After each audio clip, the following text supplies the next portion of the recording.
Hi, I'm Billy Caceres. I'm an assistant professor at the Columbia University School of Nursing and core faculty of our Center for Sexual and Gender Minority Health Research.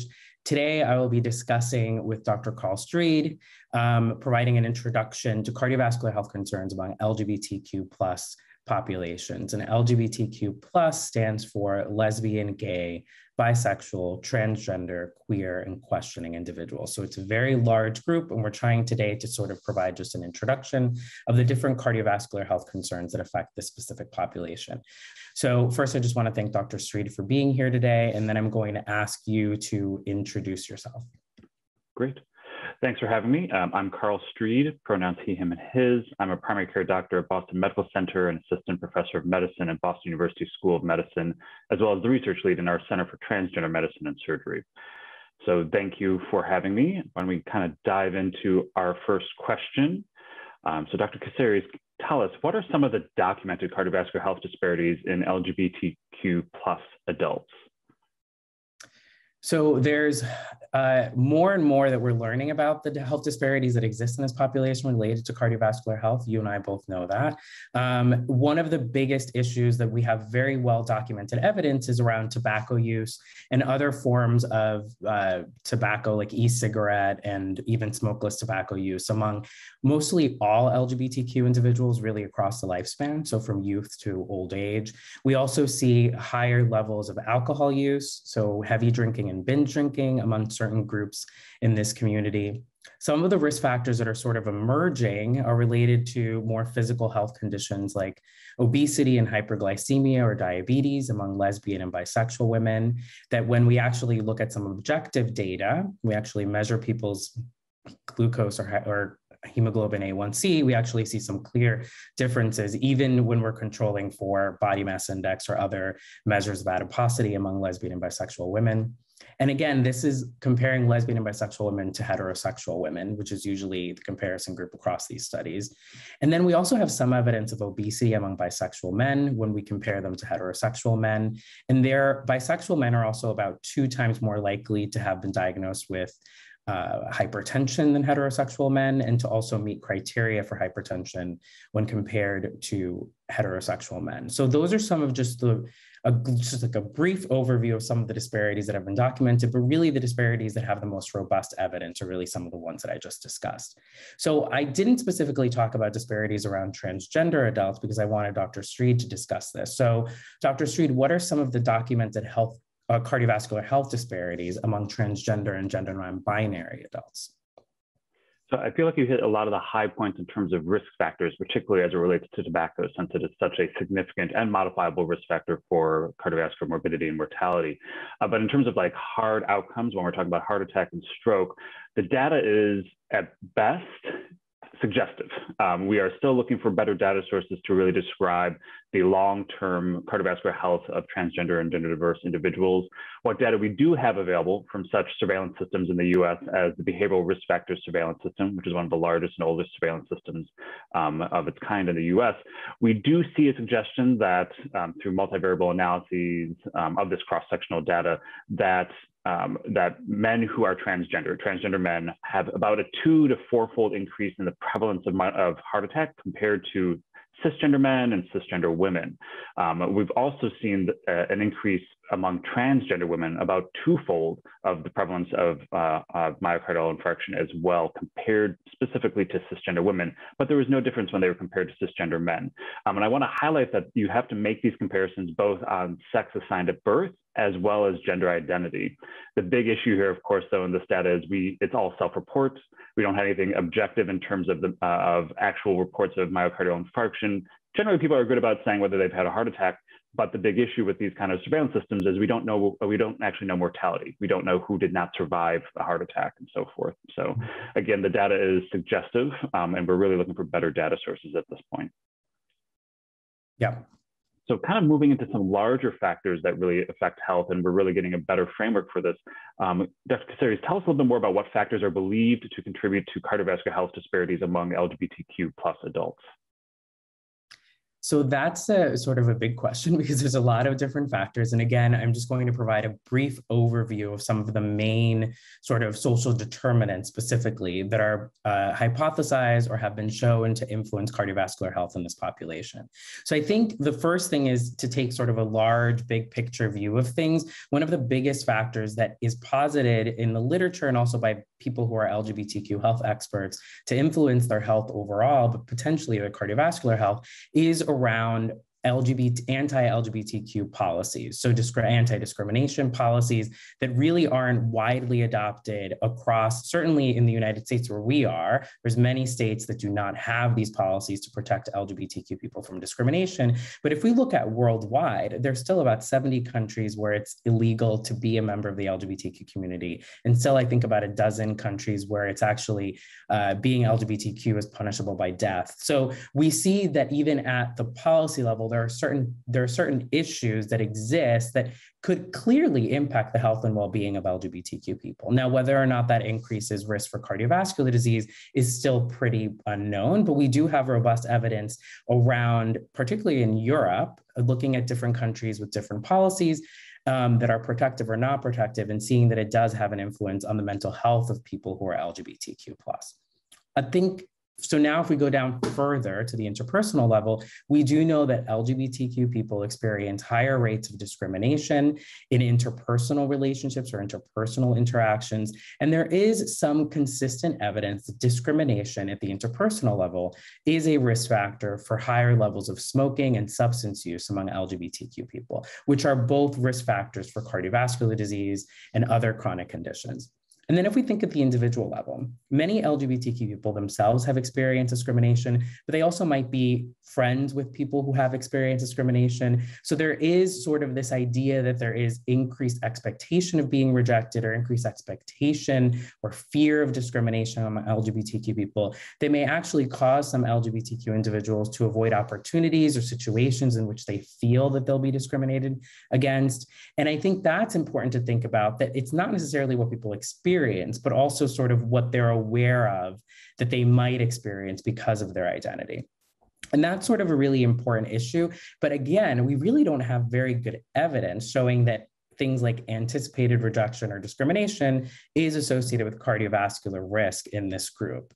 But there is some new, I know that there are some studies that are sort of trying to investigate this that will be coming out in the next few years. So I think we'll have more of an idea of what expectations or anticipated discrimination, how that might influence health.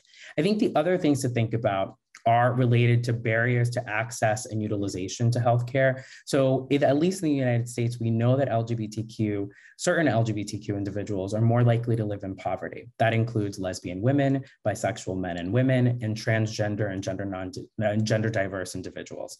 So those higher rates of poverty are also seem to be correlated with lower use of healthcare. So we know that many LGBTQ individuals are much more likely to avoid seeking care, not only because they're afraid that it might cost too much, but also they might be afraid of being discriminated against by providers that are not as aware of LGBTQ issues or may have biases against LGBTQ populations.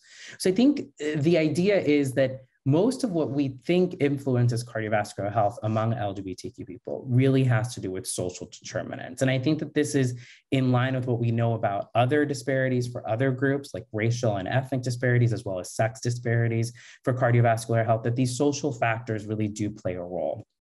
I think one of the things that I didn't cover, but comes up a lot, is sort of the role of gender-affirming hormones on the cardiovascular health of transgender and gender diverse individuals. And this comes up a lot among clinicians having fears about the influence that gender affirming hormones might have on the cardiovascular health of these individuals. So I wanted, Dr. Streed, for you to talk a little bit about gender affirming hormones and sort of their role in cardiovascular health in that population. Thanks, and thanks for that really great introduction to minority stress theory and how it plays a role broadly in cardiovascular health. I know we've really outlined that in some other papers as well. In terms of gender-affirming hormone therapy, this is always a sticking point for a lot of folks because people are fearful of causing harm or causing any kind of risk. What I want to kind of give is a 30,000-foot view, a very broad overview of what we do know. So again, Evidence could be better is, I think, the best, is the takeaway message I will always say right now as it relates to cardiovascular health for trans folks. I want more data, I want better data, and I want community-informed data. But as it relates to gender-affirming hormone therapy, let's break it down into main categories of testosterone for the most part for masculinizing, and then estrogens, progestins for feminizing and the like. What we see for trans men who are receiving testosterone affects a lot of the factors that we associate with poor cardiovascular health. So it does can increase prevalence of dyslipidemia, really increasing people's LDL, lowering their HDL, but it also increases insulin resistance, which has been tied to early onset of diabetes, and it has been associated with a slight increase in systolic and diastolic blood pressure among trans men receiving testosterone. That said, the data has not tied these changes in risk factors to actual downstream morbidity or mortality as it relates to cardiovascular outcomes such as heart attack, stroke, and death.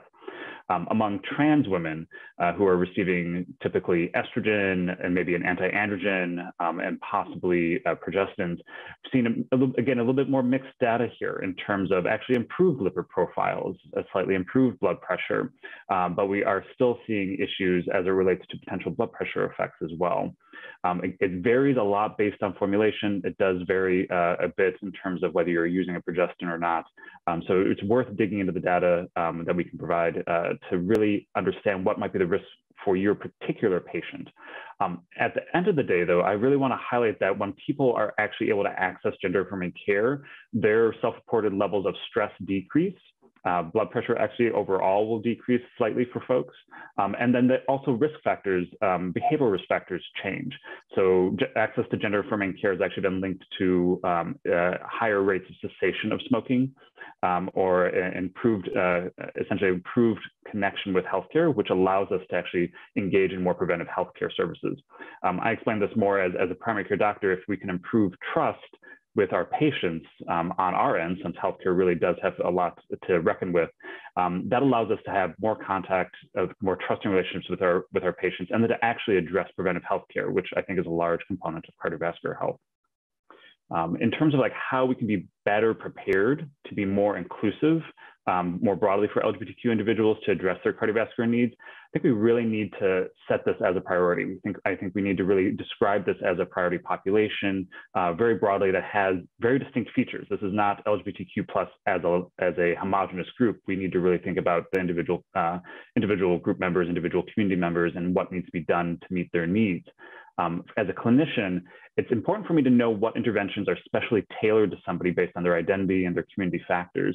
So if we're talking about a smoking cessation program, it's not going to be best if I just throw them in with everybody else talking about standard stressors as it relates to their everyday cisgender heterosexual life. That might be particularly off-putting. It might actually scare people away, might actually stress them out to smoke more. So I think we need to think about interventions that are more tailored based on people's identity and community support.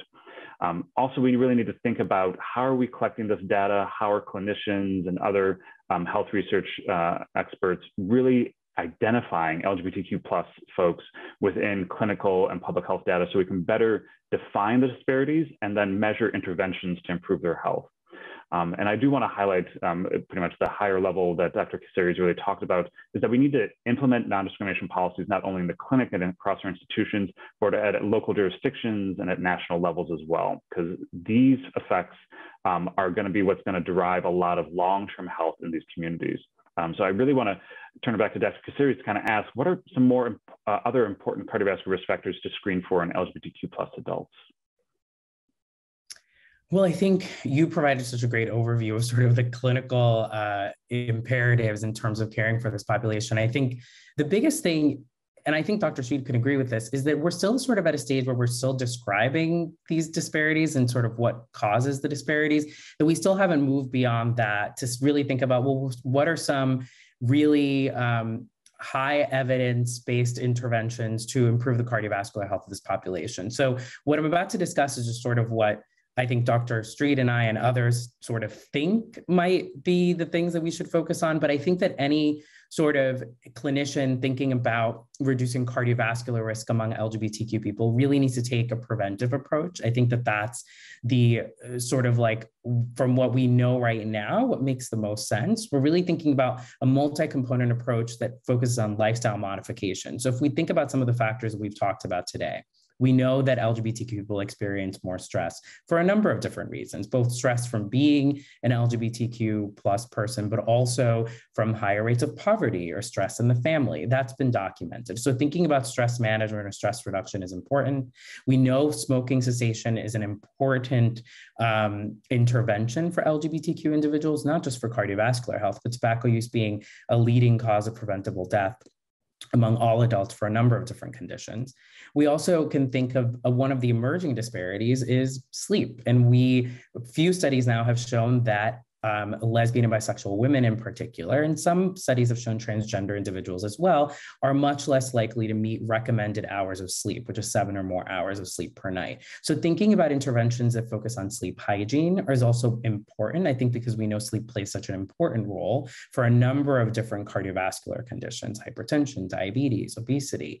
And then I think also, and this is one of the things that Dr. Streed just mentioned, is thinking about what are interventions that are tailored for different communities, and that LGBTQ plus individuals aren't just one big group, and that some interventions that may work for a gay or bisexual man may not work for a lesbian woman. So the other intervention, and I know that we talk about this a lot in primary care, is weight management, but that can become a touchy subject for certain individuals within the LGBTQ plus community. And there is evidence from different qualitative and even quantitative studies that has shown that for lesbian and bisexual women, a focus on reducing weight isn't really the right approach, but really about maintaining a healthy weight or maintaining a healthy diet is really a much better approach in thinking about working with alongside patients that identify as lesbian or bisexual women. So I think it's important to think about what interventions are appropriate for people at the stage that they're at,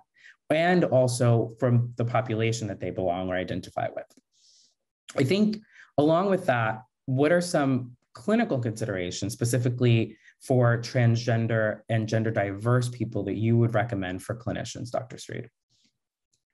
So I definitely want to encourage people to get comfortable providing gender-affirming care. Honestly, if you do well by transgender and gender diverse folks, you're going to do better by everyone, since gender is an issue that many people have to navigate society with. So I want to highlight that as it relates to gender-affirming care particularly, I want you to really be mindful of a variety of guidelines. Naturally, there's the World Professional Association for Transgender Health, which provides their standards of care, which is being updated with Standards of Care 8, that will provide additional guidance for providing gender-affirming care for particularly gender diverse individuals, but also being mindful of your local hospitals, endocrine group in terms of their guidance for how to provide care. In the US, we have a fairly standard practice of close monitoring of hormone therapy in the first year, and then spacing it out over time as we achieve the desired hormone levels, as well as try to maximize the safety profile of receiving exogenous hormones. But again, to what Dr. Caceres mentioned, it's really about addressing modifiable risk factors such as smoking cessation. And again, really framing when we talk about healthy eating and healthy weight, it's really about physical activity, ensuring people are living their best life, that they're thriving, and that we identify what barriers are getting in the way of them thriving. So it's one thing for me to say you should have a healthy diet of fruits and vegetables, and people are like, there's no market with fresh fruits or vegetables for miles around, and I don't have a car and things like that. So we have to be really mindful of the barriers that are affecting people's access to a better life as we define it medically.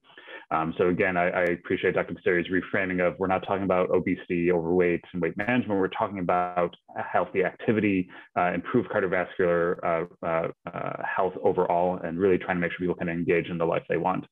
And that also means being mindful of community support systems. There's been a larger recognition of the dangers and the harms of isolation and essentially being alone, and how that literally is killing people over time. So I want clinicians to really take it upon themselves to identify what are the community supports around them and how they can connect their patients to those specific community mechanisms to ensure that their patients are thriving, not just getting by between visits.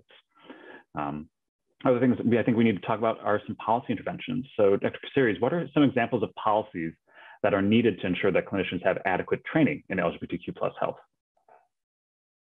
And I think this is something that we've talked a lot about in the US, and I'm sure in other countries as well. But one of the things that's really come out over the last decade or so is how little content on LGBTQ plus issues there is across different health professions. So medicine and nursing, which is where I'm in, public health, physician assistant programs as well, that there really needs to be required LGBTQ content that's integrated across the curricula. And I think one of the big concerns, and I hear this from students themselves that are identified as LGBTQ plus that are, I don't know, going to nursing school or medical school, is that they generally will have like one lecture on LGBTQ issues where all the health issues are lumped together in one session rather than integrating across the curricula. So I think that's really important to think about. If there is a lecture on cardiovascular disease, that then the professor, whoever's giving the lecture, really discuss how those cardiovascular issues might be different among LGBTQ people or among trans and gender diverse people. And I think that's an important step. And now more and more, we have more resources for even people who are not LGBTQ experts to be able to pass on that knowledge to students. But also we have plenty of LGBTQ health experts that could come in and do a lecture on cardiovascular disease or on endocrine function among LGBTQ plus individuals.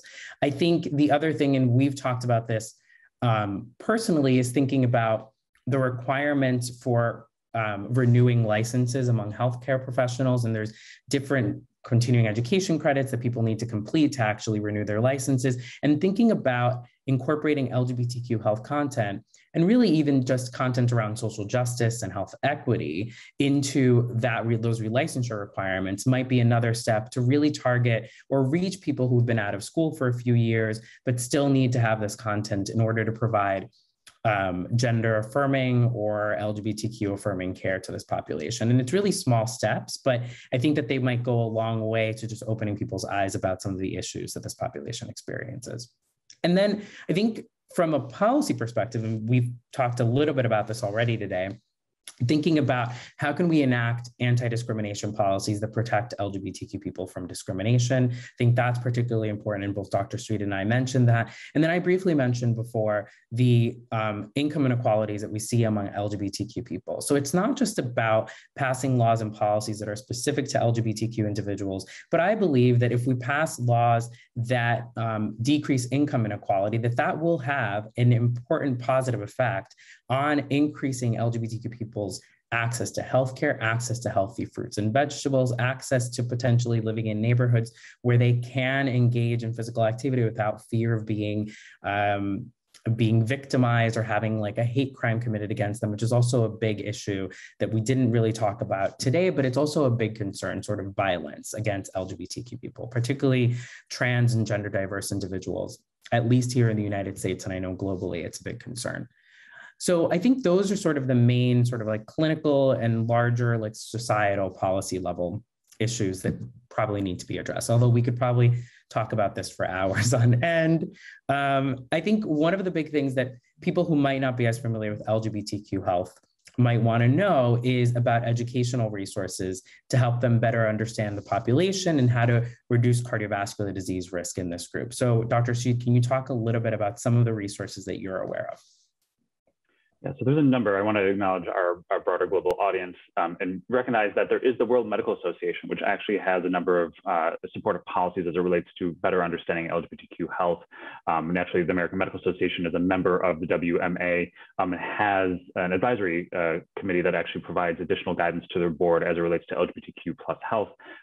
Disclosure, I'm a current member, past chair of that committee, and we really try to develop and push for additional educational materials and naturally hosting a lot of what we describe as continuing medical education courses. I mentioned earlier, there is the World Professional Association for Transgender Health, which also has essentially every other year conferences that really highlight the latest science, but also provide a great introductory course as it relates to providing gender-affirming care, and does have a particular focus on cardiovascular health. They also have what they describe their Global Education Initiative, the GEI, which also provides certification in gender-affirming care. There is GLAMA, Healthcare Professionals Advancing LGBTQ Equality, previously known as the Gay and Lesbian Medical Association, but is more than gay, lesbian, or medical at this point, and is one of the oldest medical associations focused on LGBTQ health, and particularly with a focus on LGBTQ healthcare professionals. And then, of course, here in Boston, Massachusetts, in the US, we have Fenway Health, which is a national and international leader in defining a lot of what we know about LGBTQ health, really pushing a lot of different policies, including better data collection, better training for clinicians for how to do that, but also really pushing for additional policy changes, local and abroad. But I also want to make sure that people don't miss out on looking to their own localities, thinking about their own institutes that focus on research and public health, because a lot of this is homegrown. Naturally, we can provide you guidance on where to look for a little higher level information. That's kind of what we're providing here. But I really want to remind folks that generally you probably have experts in your backyard, and I don't want you to neglect them. So things that I also want to make sure people always think about, of course, is the United Nations, the World Health Organization, which does provide pretty much annual reports on the health of LGBTQ individuals globally, and with a particular focus on discrimination and the stress related to discrimination. The United Nations actually recently released a report on conversion therapy and the deleterious effects of conversion therapy on LGBTQ folks. So I want to pass it back to Dr. Caceres and kind of with some closing. I want to ask, what other information should clinicians know about reducing cardiovascular risk in LGBTQ+ patients? So I think we've covered a lot of the topics related to this. I think what's important is if we even take cardiovascular disease out of the equation and just think about what are important things to know when caring for LGBTQ patients. I think there are a few things. One is to understand the importance of providing care that's LGBTQ affirming. And that means that you provide an open environment where, and I think this is hard sometimes. I certainly remember when I was caring for patients clinically, it's you learn from your patients just as much as they learn from you. And I think that being open to asking questions and admitting that you might not know a term that a patient might use with you. They might use a term like queer or gender non-binary, and you might not know what that is. So I think it's important to just say to a patient, I actually don't know what that is. Do you mind explaining to me or educating me a little bit about that, because I want to learn more about it. I think that oftentimes we learn more through one-on-one interactions with patients than even some of these educational resources that we've mentioned today, although they're both important. I think the big point is to just be open to caring for LGBTQ people, and particularly what Dr. Streed talked about before is sort of meeting members of the community where they're at and being an ally to the community if you don't identify as a member of the population. But even if you do identify as a member of the population, you're not expected to know everything about LGBTQ plus issues. So I think it's important to acknowledge that and to partner with your patients in their care, which is really what we're supposed to be doing anyway. But I think that for LGBTQ populations and also for other marginalized groups, it's really important to make sure that they feel that they have ownership over their care and that we actually understand what are the things that are important to them in their journey in terms of improving their cardiovascular health. And it may be that for somebody, it's just not that important to lose 5 kilos or 10 pounds, whatever it is, that it might be more important for them to, I don't know, be able to walk around the neighborhood with their friends or some other thing that for us might not seem like it's a big step, but for them, it might be a huge step in terms of their journey. So I think, is there anything else that you would like to add, Dr. Streed, to that? I think that's the high level stuff that we really want to make sure people take away from this. Be comfortable and be welcoming. If people are fearful of healthcare, we'll never know them. We'll never be able to provide them with preventive services or ensure that we can do what we were trained to do, which is to help people and to help communities.